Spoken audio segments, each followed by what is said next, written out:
Hey everyone! In this video, we'll be looking on through the chapter Reproduction in Organisms of class 12. Let's get started. Reproduction in organisms. This is the first basic chapter of class 12.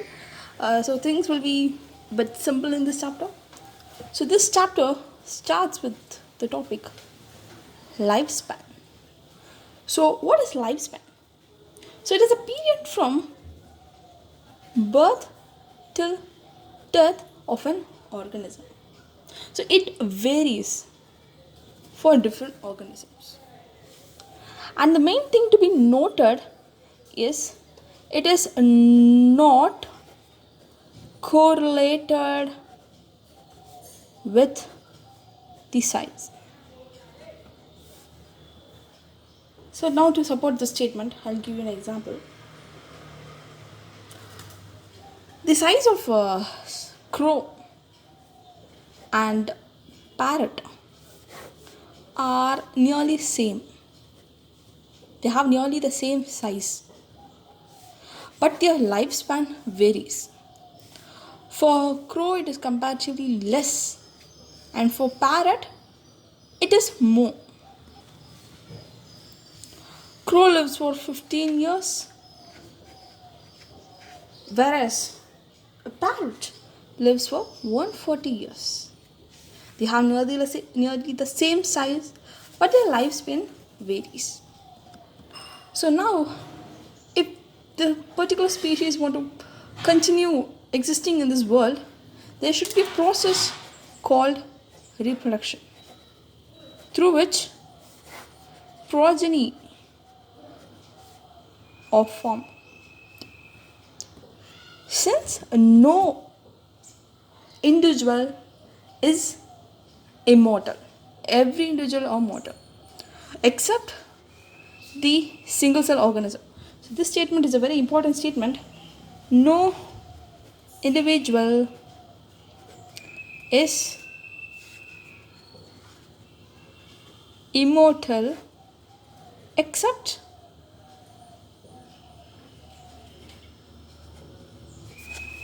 unicellular organism, because they keep dividing, and we have already seen in the chapter 1 of class 11 that growth and reproduction are both correlated in unicellular organisms, so they are immortal, so they are considered to be immortal. So now we can define reproduction as the biological process in which organism give rise to a offspring or a new one similar to itself. Fine. So this offspring will grow, mature, and give rise to another new offspring, and the generation would perpetuate. Fine. So reproduction, the prime importance of reproduction is it enables the continuity of a species, generation after generation. Fine. So this reproduction is of two main types: sexual reproduction and asexual reproduction. Sexual reproduction, yes, it involves the gamete formation and fertilization. But in asexual reproduction,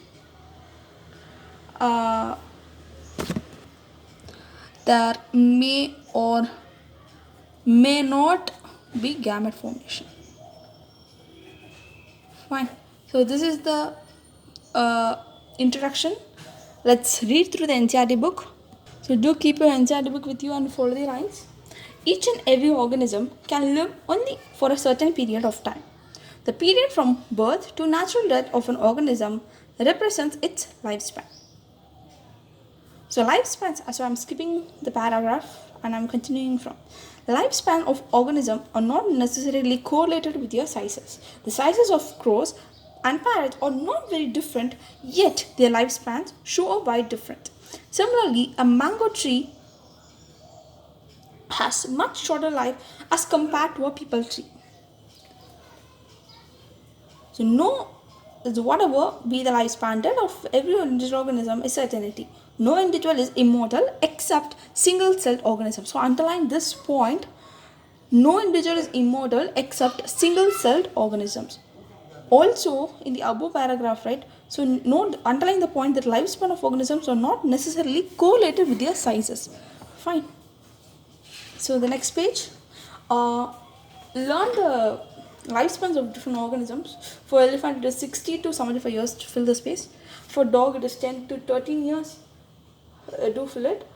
Fruit fly 1 month. Horse 50 years. Rice plant 4 months. So I'll note here. For elephant, it is 60 to 75 years.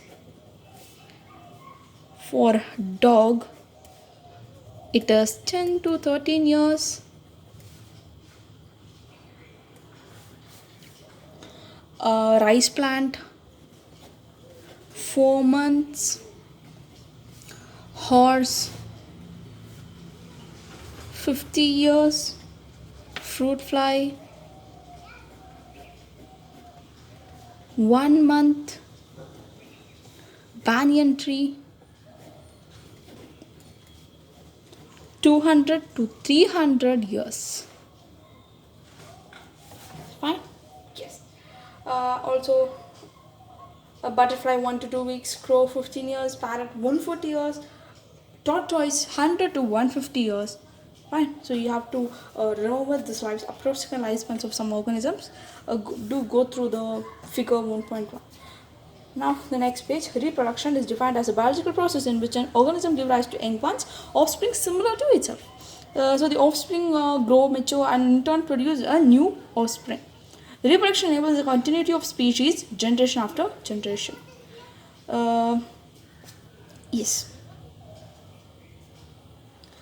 Now the next paragraph, fine. So there is a large diversity in the biological world, and each organism has evolved its own mechanism to multiply and reproduce offspring. The organism's habitat, its internal physiology, mark this point, fine. So keep marking the organism's habitat, its internal physiology, and several other factors are collectively responsible for how it reproduces. So based on based on whether there is participation of one organism or two, the reproduction will be divided into two processes, sexual and asexual. So sexual, okay. When offspring is produced by a single parent with or without the involvement of gamete formation, it is asexual. When two parents of opposite sex participate in the reproductive process and also involve fusion of male and female gametes, it's called asexual reproduction. Fine. So mark this point. Do mark the organism's habitat, its internal physiology, and several other factors are collectively responsible for how it reproduces. And also mark the point in the previous paragraph. Reproduction enables the continuity of species generation after generation. Okay, fine. We'll see the next part, sexual reproduction, in the next video. Thank you.